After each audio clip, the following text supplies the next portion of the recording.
Hey guys, Charlie here. Welcome back to Conquering Kerbal Space Program. This episode is a combination of some live stream footage that I've been having over several live streams in the brainstorming playlist. And I'm just going to point this out right away. And I know this is probably a bad form for a YouTuber to do, but this probably is one of my least favorite episodes to make. You'll see why kind of as things go along, but essentially, long story short, is doing live streams to record episodes live is just not very good for KSP. It's good for some games, it's not good for KSP. There's no structure to it, there's a ton more footage than I would normally have, and it takes a lot longer to assemble a coherent story per episode. I like having a beginning, middle, and end. I like knowing exactly what I'm going to be doing when I go to make an episode, and doing it from live stream stuff, all it does is delay me, all it does is take more time, so apologies for that. Probably won't do that anymore, but getting away from that idea, let's talk about what we're building here, and that is a power station for the Minmus base. Now, the power station I had in my demo, if you will, my little thing I built on Kerbin to test out the concept, was about twice the size of this and produced 3 times the energy as this. However, because I don't have enough material kits on the surface of Minmus, I can't actually build the power station that I wanted to build in my original design. So I had to make one up that's a smaller version here. And the smaller version ends up taking about a tenth of the resources, thankfully, so I can build it with the material kits I have available. But I won't be able to run all of my drills because this power station, it's not enough to run them all. I can run about 4 or 5 drills without running out of energy, but that's only during the daytime, and I don't actually generate enough power during the daytime while running the drills to refill all the batteries throughout the day so that they can last throughout the night. So there is a problem with having just this power station. We are going to have to build another one later, but this is what I can afford right now, and it's gonna do, right? It's one of those things where it's like, for now, it'll do. We're going to run into a couple of other problems here in this episode, and if you've watched the live streams already, you already know what's going to happen. If you watched all of the live streams, then I guess you know everything that's going to happen, but for those of you who didn't tune into the live streams and you're watching the episodes only, well, here's what we're going to do. We're going to build this unit on the surface of Minmus. Now, before we did that, though, I also took a rover, and this is again in live stream. I don't have footage of it for recordings, but I did it on live stream. This little push rover here, we call it Mr. Push. You'll be seeing this a little bit more later. That little rover has pushed our storage tanks that we built earlier and has pushed it closer to the base so that I can hook it up with the CCR2 ports. However, when I went to go ahead and build this little power station, I wasn't able to build it because I don't have any stakes in the ground. I've got material kits, I've got everything I need except an actual stake in the ground to build it. Now, normally I'd be able to do that because I do have extra stakes stored on Minmus, but what I don't have extra of are mallets. Mistake number 2, right, is that I had a mallet, I brought one, I had it in a Kerbal's inventory, and then that Kerbal went into the base and all of a sudden it disappeared. And I've kept thinking there's this bug where if you have something in the Kerbal's inventory and he goes inside the base, he'll just lose his inventory. And I thought that that was a bug. Well, it turns out it's not necessarily a bug. It is something I can prevent. What it is essentially that the Kerbal cannot go into inflatable modules. If he goes into an inflatable module, there's no actual storage capacity in an inflatable module, and therefore there's no way for that module to have inventory. And so as long as I don't enter the base in an inflatable module with stuff in my Kerbal's inventory, they won't lose their stuff. I know that now, but I didn't know it before. So I actually lost all of my hammers, and that's what this little rocket is, if you've been wondering what we're putting together. This is just a tiny little rocket we built. It's gonna deliver a whole bunch of hammers, and so I have a whole bunch of extras, so if I ever forget and I go into an inflatable module anyway, I won't have to worry about it. The thing is, like, a lot of people are probably gonna recommend, why didn't you just build a storage container and then have the hammers in there? And again, it comes back to the same problem. In order to build anything, I need the stake in the ground. I can't build anything without the stake in the ground, which means I can't build a storage container that has hammers unless I already have a stake in the ground. So the stake in the ground is like the one thing that I can't like manufacture my way around. I have to be able to stake it into the ground, and without a hammer, I can't do that. I can attach it to the ground. You can attach a stake to the ground with a wrench. You can do it with the drill, all that stuff. That's fine. KIS will totally allow you to have one of the stakes attached to the ground. That's not a problem. However, the Extraplanetary Launchpad's mod will not recognize any stake put into the ground this way as a place to build a craft. You have to put it in with the mallet. The mallet is the essential component. It is the essential tool you need in order to put a stake into the ground. And I don't have one. And so I need to go get one. And there's only one way I can get one, and that's the raw, inefficient, terribly expensive way of sending a rocket from the surface of Kerbin to my base on Minmus. And so that's what I did with this rocket. Now this rocket has this little craft here has a really strong reaction wheel for its size. I mean, it's got a small reaction wheel, but it's a really, really small craft, and it actually runs out of fuel on its way down here. It's going slow enough to where there's no damage done to the craft, but it runs out of fuel. And so I'm a little bit far away from the base, and I'm not really able to get any closer unless, well, we have a little fun with it. We did sort of a pogo stick kind of thing, kind of like walking with one leg sort of thing with the reaction wheel. I even do a couple of tricks. It was fun, but you know, that's the thing that happens in live streams. There's a ton of footage of me doing really fun things, and I'm not going to use any of it for the episodes because it just doesn't work. I have to try to make structure out of having way more footage and way less structure than I would normally have. So this episode wasn't the most fun to make, but I'm having fun just watching it and talking about it, so there you go. Anyway, so I'm going to get a Kerbal out of the base. We're going to head on over to this thing. We're going to grab a bunch of hammers, and I don't actually have the inventory space to actually hold all these things. I sent too many, whatever. So I'm also going to take some of the CCR2 ports out of the storage module and put them put them on top of, or put them attached to the storage can, because that allows the storage can to essentially store more things without actually having it in the inventory, so it's fine. So yeah, basically we get the stake hammered into the ground like we were meant to do, and now we can actually build the unit we need to build. And so now we're going to build our power station. There it is. It's down on the ground. Everything is fine.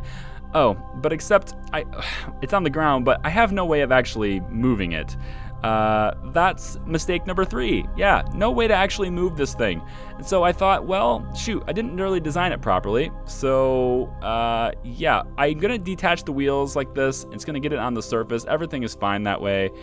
And then I thought, well, you know, I pushed the other storage tanks, and you can kind of see it. Those of you who watch the live streams know that I pushed the other storage tanks. Oh, this thing's not settling down on the ground because the stake is underneath it. And so I needed to kind of move it around a little bit and try to find a way to click on the stake so that I could settle it down. And then once I did that, I kind of used the Kerbal to kind of like run himself into it and try to calm the thing down. Essentially, once it calms down though, we attach it to the base with the CCR2 ports, and that allows this base to get energy. However, it's also not facing the right direction. The sun is kind of going, it'd be the top of the screen to the bottom of the screen right now, as far as like what you guys can see in the direction the sun goes. But the solar panels are facing left to right instead of up and down. So you can kind of see the position of the solar panels relative to the sun. They're not getting the best exposure. They're getting about 70% of the exposure they're supposed to have. So I need to rotate those solar panels so that they're actually oriented right. And currently there's only one way to do that, and that's to use Mr. Push. Now Mr. Push is a rover that we built in the live streams, and I don't have footage of that, unfortunately. I didn't record that, so that's another reason why I'm not going to do live stream footage and put it into episodes anymore. But Mr. Push was used to take the storage tanks and push it closer to the base. It worked beautifully. It was so beautiful. I wish I had recorded footage of it, but I didn't. You can see it in the live stream playlist though. If you're ever interested in watching the live streams, they're all available after the fact in the live stream playlist. Links are in the description down below. KSP brainstorming streams. So I'm gonna go ahead and take this little rover, and I'm gonna use this to push it essentially. And By pushing this, I'm hoping to not only move it closer to the base, but I also want to get it rotating. And so I'm kind of hitting it at an angle, trying to get it to rotate. It's Minmus, so I have some confidence that I can do this, but unfortunately, I'm also a bit ambitious and a bit impatient, and I maybe go a bit too aggressively. And when I go aggressively, well, I held shift for a little bit too long, and we end up spinning out of control and flipping and doing all sorts of things that I don't want to actually do. And the whole power station tips too far, and it's one big catastrophic failure. A mistake number 3 and mistake number 4. Mistake 3 of course is not having a way to control the thing independently, and number 4 is just going too long. Like I said, there's a lot of mistakes in this episode. Nothing that ends up killing anyone, but just stuff that ends up costing me some money. So what I'm going to end up doing now is I'm going to have to break down the rover because it's useless to me now. So I'm going to break it down, get the material kits back. I'm then going to break down the power station in its entirety one more time and get all of the material kits back. Which I didn't really get them all back. We end up losing a lot in that conversion. You know, you don't actually break down for the same amount of cost that it takes to build something. So we do lose quite a few material kits, like a couple thousand in this translation. But what I'm going to do now is I'm going to go back to the drawing board and I'm going to put one of these command seats on that platform, and that's going to allow one of my Kerbals to drive the thing directly, so I don't have to worry about pushing it. So once I have the command seat in place and I rebuild the thing, I can get my engineer out to this thing and get him in the seat, and now we can start moving this without having to worry about pushing it, which is a great idea. Should have thought of that the first time, didn't you, dumbass? So we're gonna get him out of the seat, and this is another thing. Like if I'm doing things for live streams, a lot of times I get this thought in my head, like, man, you're taking a long time to do this. Maybe you should do something interesting. And I get this whole thing where I sort of rush, and I don't want to do that for KSP. I don't want to rush things, and so. Like, I'm okay with the streams being a cool thing, an independent thing, but anything I do in a live stream from now on is not going to be incorporated in the episode. It just can't be. So anyway, this thing is really light, and I don't want it to tip over. So what I've done is I've used the planetary logistics that are in the base to transfer fuel to this module, so that when I disassemble things and get it all broken down and get it back on its regular base, it won't tip over. And I just don't want it to tip over. Then I decide I'm going to leave this thing on the square base because it makes it more structurally, like, it makes it more stable, right? It's just a wider base for it, and it works better as a base. So I'm going to leave it on that little platform. So then the idea is to lower these drills and to see if I can start drilling using the power that's coming in. And the really awesome thing about this is that I've got this whole awesome base, and it's in multiple biomes, and I can use these drills to harvest everything I need all in one base, right? That's the whole reason we built it. No. This is another thing that we discovered. This isn't really a mistake so much as it is sort of a lack of information in my planning. It turns out that a base, one craft, if you will, a single craft, can only be located in one biome at a time. That means that as long as all of the base modules are connected together, they are all one craft, which means they can only be located in one biome at a time. And the biome that the base is located in is the same biome as the root part is located in. So it has nothing to do with the center of the craft. It has nothing to do with which part is going, which one you connected, which one, whatever. I don't know. I don't know how you govern exactly what the root part is of a craft when you've connected them all together, but the root part of this craft is somewhere in the greater flats now. Now, this does great things for our life support system because all of my life support resources are mostly located in the greater flats, but it does terrible things to my manufacturing because I can't get ore and I can't get metallic ore. That's located in the lowlands, which is where the frontmost station is located, where the material kits can be built, where the workshop is, etc. That side of the base is located in the lowlands. Everything else is located in the greater flats. For some reason, when I connect all these things together like this, the root part moved. It changed, and now it's in the greater flats, which means my base is getting pathetic income for ore, and it's getting absolutely no metallic ore. It's getting no silicon. It's getting like none of the things I really need for manufacturing manufacturing are able to be mined now because it's still the greater flats. It's not changing. And so what we have to do is I'm going to keep disconnecting these things over and over and over again, and it's going to eventually give me a situation where the base module is kind of two bases, right? There's no longer one base, it's now two. So you can see here, I disconnected the entire base, and then I said, okay, if I'm gonna disconnect the entire base, then I'll hook it up one by one. And I'm hoping that the module that I start with ends up being the root part module, so that I can connect them all together, just do it all over again and in the right order, and everything will be fine. But that's not true either. The base, for some reason, is just shifting the root part around, and I can't tell which part is the root part. There's no way to tell. So what I'm gonna end up having to do here is I'm gonna end up having to have two bases on Minmus right next to each other. I'm gonna need two separate power supplies for it, and I'm gonna need like all different type of storage containment as well. I need storage that can haul things from the first module to be hooked up from the first module. I need storage that can collect everything from the second module to be connected to the second module, which means, mistake number 5, the big storage tank thing that I made, it's kind of not gonna be able to be used the way it was intended, because I can't hold all of the resources I need for manufacturing. I can't hold it all in one thing. I'm gonna need to split these up. It's just the way the game works. I can't have one craft in two different biomes at the same time. Even though their drills are directly over top of those biomes, that's just not how the game works.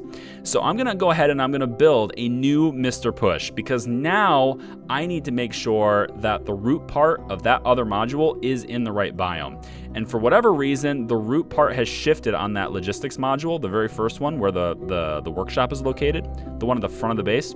That one, the root part shifted on that craft too.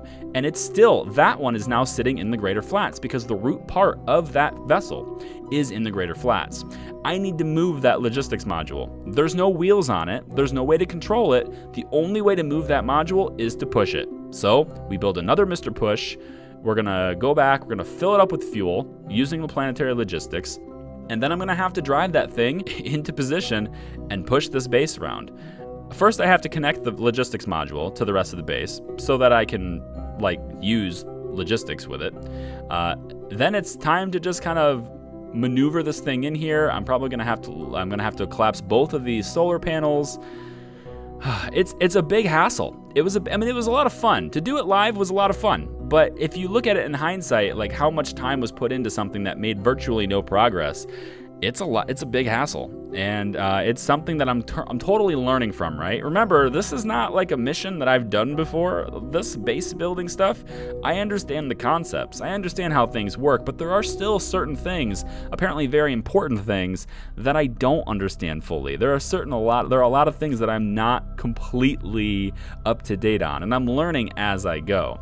And so this is knowledge that I'll take with me to every base we build from here. This is knowledge that I'll know from now on when we build something on Eve or Duna or all the way out at all the other planets that we're going to be going to. I will know now that you can't have one base mine at all. You can't, because the base can only be located in one biome at a time. What we're gonna need though is we're gonna need a way to transfer resources between crafts, and you'd think with planetary logistics installed, this works. And I know a lot of you are looking at this going, why is he doing all these CCR2 port things? He's got planetary logistics, why doesn't he just transfer all these things wirelessly without having to connect them up? And you're right, I can transfer them, but the main difference you're missing here, the main critical point that you're not seeing, and the reason why I have to do it this way, is because the drills cannot mine resources and put them into tanks that are not directly connected to the craft. The drills have to put resources into containers that are connected. It cannot do it with planetary logistics, which means if I'm going to mine raw materials and store them, like the whole thing, the entire concept for this is, if I'm going to do that, they have to be connected, which means I'm going to need 2 storage solutions, 2 power solutions, etc.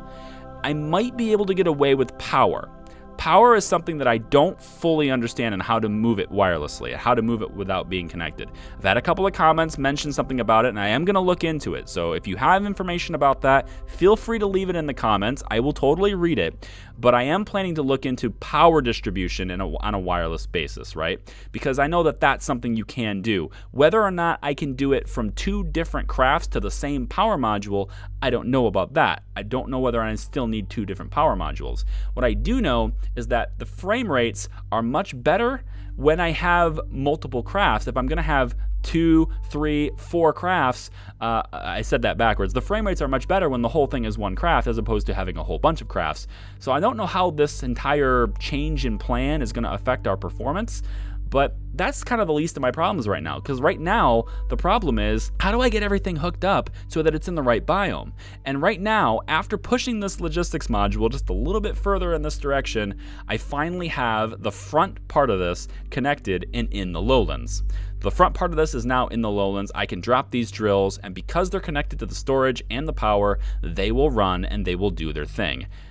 The problem now, though, is that even though I can get the materials to manufacture, at least from this base module, what I can't do is collect resources from the greater flats at the same time, because the giant storage container thing that we built is only one part. It's only one piece, right? It's not one part, but it's one piece. It can only be connected to one of the drill sides at the same time. So I'm either mining ore, metallic ore, silicon, etc., or I'm mining the gypsum and the minerals and the other things that we need from the greater flats. I cannot use both sides of this base to mine simultaneously. It just isn't going to work. So these are the types of things that we do on live streams, and we do a lot of other different things on live streams too, but if you'd like to be notified on when I go live with KSP, make sure you click the little bell icon, the little notification ticker there. That's attached to the subscribe button down below. You can also follow us on the Discord, and I haven't said this in an episode yet, and I've been meaning to. If you like these videos, if you like the kind of content I'm producing and you want to see more of it and you want to engage with me personally and directly, you can do so at the Hot Tips Discord. The link is in the description down below. It's a great place. We have a lot of people there so far. It's a great community. We're building so many cool things. We've got a brand new idea with Minecraft now that we've started. I made an announcement recently that you may not have seen. We have a really, really big project with that game. There's well over a dozen people that are participating in it. It's a community project, and there's just so many cool things about Discord. So if you're not on the Discord yet, I invite you to join. It's free. It's really easy. Link in the description down below. So that's pretty much it for this episode. Like I said before, it's probably my least favorite episode. It's not necessarily my best work. I will get it better, but from now on, when I make an episode for this series, it's going to be structured. It's going to be something that I sat down and recorded. It's not going to be footage from live streams. It just takes way too long to parse through that. It takes too long to make these episodes as is, but that one just extends it even further. So I'm learning from my mistakes, and I won't do that anymore.